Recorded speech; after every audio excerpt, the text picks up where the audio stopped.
कई बार क्या होता है कि हमें जो है आधार कार्ड में एड्रेस को अपडेट करनी होती है, क्योंकि आधार कार्ड में एड्रेस अपडेट करना कई बार जो है ज़रूरी हो जाता है, क्योंकि एक जगह से दूसरे जगह जाते हैं, जहाँ भी हम प्रेजेंट में रहते हैं ना, वहाँ का एड्रेस कहीं ना कहीं होनी चाहिए आधार कार्ड पे। ठीक है, तो आप इसको मल्टीपल चेंज कर सकते हैं, इसमें कोई लिमिटेशन नहीं रहता है।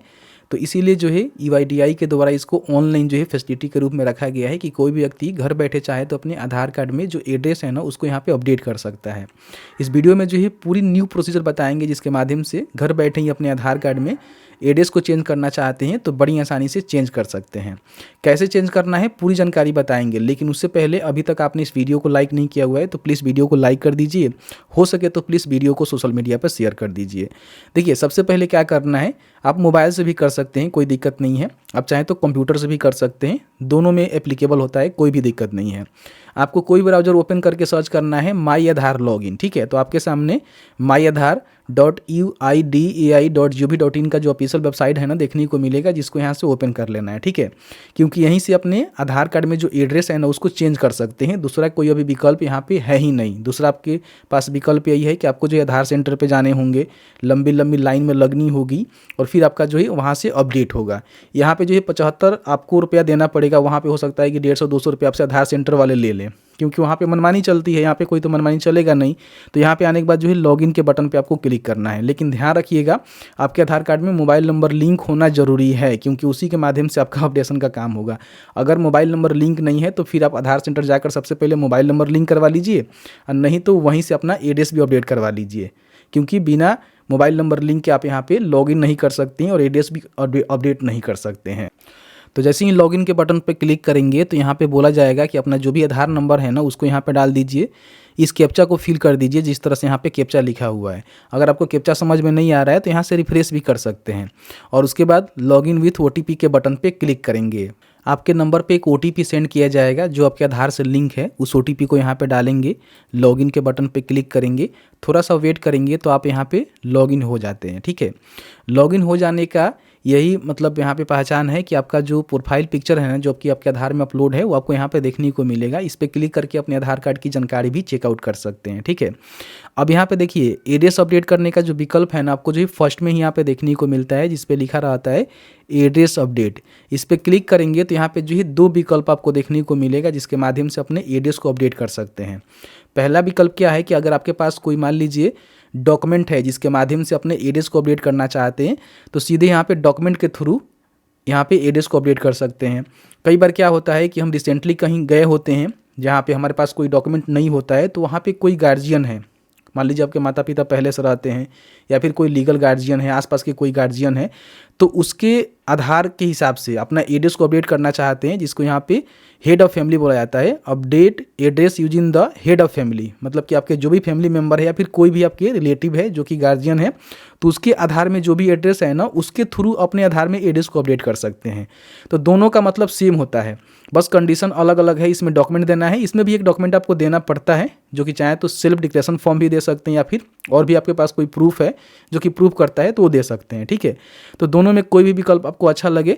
जैसे देखिए यहाँ पे बोला गया है कि एड्रेस अपडेट वाला कैसे काम करता है। तो सबसे पहले इसमें डॉक्यूमेंट रिक्वायर्ड होती है, आपको जो एक वैलिड एड्रेस प्रूफ देना होता है। उसके बाद आपका प्रोसेसिंग फ़ी होता है 75 रुपया, फिर यहाँ पे 30 दिनों का समय लगता है, मतलब 30 दिन मैक्सिमम समय है, उससे कम में ही आपका हो जाता है और यहाँ पे अपडेट हो जाता है। वही हेड ऑफ फैमिली के केसेस में क्या होता है कि आपको जो है डॉक्यूमेंट रिक्वायर्ड होता है रिलेशनशिप का, प्योर का। ठीक है, यहाँ पे देख सकते हैं document has been name along with the head of family name. बाकी यहाँ पे 75 रुपये आपको फ़ी देना पड़ता है और इसका भी समय 30 दिन का लगता है। और इसका यहाँ पे देखेंगे सबसे पहले अपना जो भी हेड ऑफ फैमिली का आधार है वो डालना होता है, उनका प्योर डॉक्यूमेंट यहाँ पे अपलोड करना होता है, पेमेंट करना होता है, फिर यहाँ पे हेड ऑफ फैमिली आपका जो भी रिक्वेस्ट है उसको एक्सेप्ट करते हैं, उसके बाद यहाँ पे आपका कंप्लीट होता है। लेकिन वही एड्रेस अपडेट में देखेंगे तो अपने एड्रेस को अपडेट करेंगे, अपलोड करेंगे डॉक्यूमेंट को, पेमेंट करेंगे, ये सारे आपका जनरेट होगा, डॉक्यूमेंट को वेरिफिकेशन किया जाएगा, फिर यहाँ पे फाइनल अप्रूवल मिलेगा, जिसके बाद आपका एड्रेस कंप्लीट हो जाएगा, अपडेट हो जाएगा। तो जो भी आपको अच्छा लगे, जैसे कि मैं यहाँ पे डॉक्यूमेंट के थ्रू आपको बताने वाला हूँ, आप चाहे तो हेड ऑफ फैमिली का भी यूज कर सकते हैं, जिसके लिए मैंने ये वाला वीडियो बनाया हुआ है, इसको चेकआउट कर सकते हैं। अब इस पर क्लिक करेंगे तो यहाँ पे देखिए नेम जो है 3 बार अपडेट होता है, डेट ऑफ बर्थ भी 3 बार अपडेट होता है और जेंडर यहाँ पे देखेंगे तो 3 बार अपडेट होता है, जिसमें से आपका जो भी लेफ्ट बचा होगा आपको देखने को मिलेगा। ठीक है, तो ये सारे डिसेबल रहता है क्योंकि आधार सेंटर से ही हो सकते हैं। आप खुद से यहाँ से नहीं कर सकते हैं। लेकिन एड्रेस यहाँ पे देखेंगे तो इसमें कोई भी लिमिट नहीं है, यहाँ से जितना भी आप चाहें अपडेट कर सकते हैं। तो इसको टिक करने की आवश्यकता नहीं है, पहले से ही टिक रहता है। प्रोसीड टू अपडेट आधार के बटन पे आपको क्लिक करना है, ठीक है। अब यहाँ पे आपके आधार कार्ड में जो करेंट एड्रेस है वो आपको यहाँ पे देखने को मिलेगा। देखिए यहाँ पे मैंने ब्लर कर रखा हुआ है ना, दिखाना सही नहीं है। बाकी यहाँ पे नीचे आएंगे तो यहाँ पे जो भी डॉक्यूमेंट है उसके हिसाब से अपना एड्रेस यहाँ पे बताना है, ठीक है। जैसे कि यहाँ पे हाउस, बिल्डिंग, अपार्टमेंट नंबर आप दे सकते हैं। यहाँ पे इंग्लिश में रहेगा और यहाँ पे आपका लोकल लैंग्वेज में रहेगा, यानी कि हिंदी में रहेगा, ठीक है। यहाँ पे स्ट्रीट, रोड, लेन आपको देना है। यहाँ पे अपना एरिया, जो भी सेक्टर है वो यहाँ पे बताना है। कोई लैंडमार्क है आपके एड्रेस के आसपास में जो आप देना चाहते हैं, कोई फेमस जगह है तो उसको दे सकते हैं। यहाँ पे आपको पिन कोड टाइप करना है। जैसे कि मान लीजिए यहाँ पे हम एक पिन कोड डालते हैं, ठीक है, और ऐसे ही कहीं क्लिक करेंगे तो यहाँ पे देखिए ऑटोमेटिकली स्टेट, डिस्ट्रिक्ट यहाँ पे आ जाएगा। विलेज आपको यहाँ पे सिलेक्ट करना होगा खुद से। उसके बाद यहाँ पे पोस्ट ऑफिस भी आ जाएगा। तो ये जानकारी आपको भरना है। यहाँ पे जो 3 जानकारी है ना ये भरना है लैंडमार्क तक। बाकी यहाँ पे पिन कोड डालकर जैसे ही आप कहीं भी प्रेस करेंगे तो आपका स्टेट, डिस्ट्रिक्ट, विलेज का सिलेक्शन कर लेंगे और पोस्ट ऑफिस का यहाँ पे सिलेक्शन कर लेंगे, जो कि आपके डॉक्यूमेंट का अकॉर्डिंग होना चाहिए, भिन्न नहीं होना चाहिए, ध्यान रखिएगा।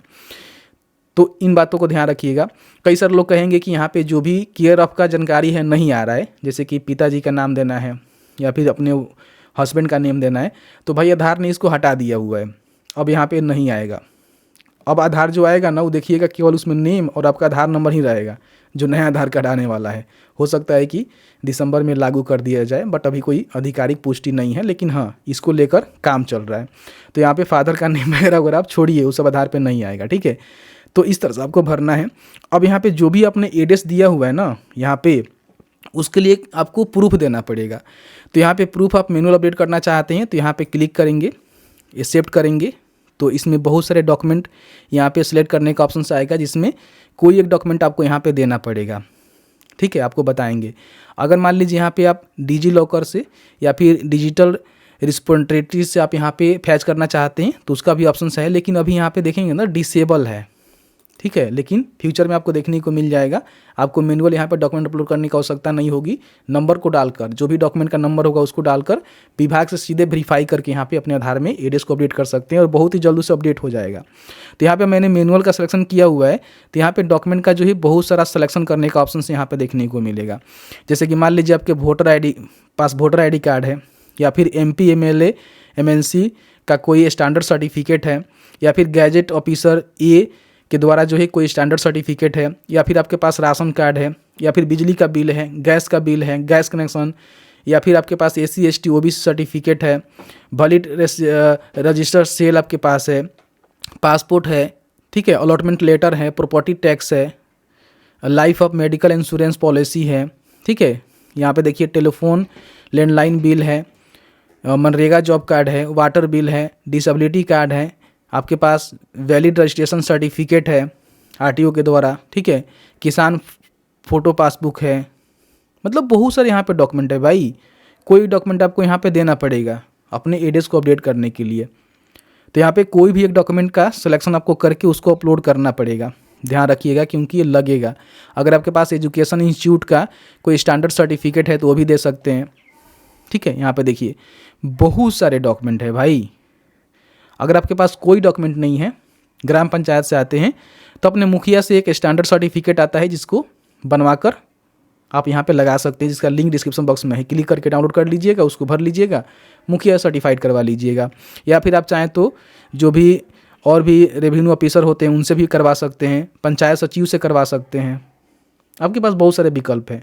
तो देख लीजिएगा, जो भी आपके पास डॉक्यूमेंट है ना उसका सिलेक्शन करके उस डॉक्यूमेंट को आपको यहाँ पे सेलेक्ट करके अपलोड करना पड़ेगा। यहाँ पे क्लिक करके अपलोड करेंगे, जो कि JPG, PNG, PDF में रहेगा। इसको अपलोड कर सकते हैं, 2 MB से कम में होनी चाहिए, ठीक है। तो इसको यहाँ पे अपलोड करेंगे, फिर यहाँ पे नेक्स्ट के बटन पे क्लिक करेंगे। तो जैसे ही नेक्स्ट के बटन पे क्लिक करेंगे तो आपके सामने जो है कुछ इस तरह से इंटरफेस यहाँ पे देखने को मिलेगा। जो आपका न्यू एड्रेस है जो आपने डाल रखा हुआ है ना यहाँ पे आ जाएगा, और जो भी आपने सपोर्टिंग डॉक्यूमेंट दिया हुआ है ना वो भी यहाँ पे आपको देखने को मिलेगा, ठीक है। यहाँ पे आपको लगता है कि सभी ठीक है, अच्छा है, हमें जो है अपडेट करना है तो यहाँ पे टिक करना है, और टिक करने के बाद यहाँ पे नेक्स्ट के बटन पे आपको क्लिक करना है, ठीक है। अब जैसे ही नेक्स्ट के बटन पे क्लिक करेंगे तो यहाँ पे जो है पेमेंट आपको करना पड़ता है, ध्यान रखिएगा। 75 रुपये का जो है पेमेंट करना होता है। तो आइए बताते हैं कैसे आप पेमेंट यहाँ पे कर सकते हैं। तो यहाँ पे पेमेंट करने के लिए जो है 2 विकल्प यहाँ पे देखने को मिलता है। तो सबसे पहले तो यहाँ इस पर टिक कर लेना है। यहाँ पे रोजर पे से कर सकते हैं, नहीं तो PayU से भी कर सकते हैं। मैं इससे ही कर लेता हूँ, मुझे अच्छा लगता है। मेक पेमेंट के बटन पे क्लिक करेंगे। यहाँ पे जो है कई सारे मोड मिलेंगे जिसके माध्यम से अपना जो पेमेंट है ना उसको यहाँ पे कंप्लीट करना पड़ेगा। जैसे कि यहाँ पे देखेंगे आपको जो है QR कोड मिल रहा है, UPI मिल रहा है, कार्ड मिल रहा है, नेट बैंकिंग वॉलेट मिल रहा है। जिससे भी पेमेंट करना चाहते हैं ना, पेमेंट यहाँ पे कंप्लीट करेंगे। जैसे ही पेमेंट कंप्लीट करेंगे तो आपका जो SRN है ना वो जनरेट हो जाएगा और आपको जो है एक रिसीप्ट मिल जाएगा जिसको अपने पास सुरक्षित रखना है।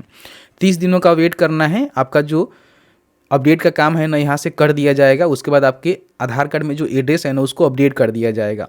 कभी भी यहाँ पे स्टेटस आपको चेक करना है तो होम पेज पे आकर आप यहाँ पे चेक कर सकते हैं, क्योंकि जो भी आप SRN यहाँ पे जनरेट करेंगे ना उसकी पूरी जानकारी यहाँ पे आपको देखने को मिलेगा। यहाँ पे देखिए सेक्शंस बन जाता है। आधार अपडेट का सेक्शंस यहाँ पे बन गया है, जहाँ पे क्लिक करके जो भी इसका स्टेटस है उसको भी आप चेक कर सकते हैं।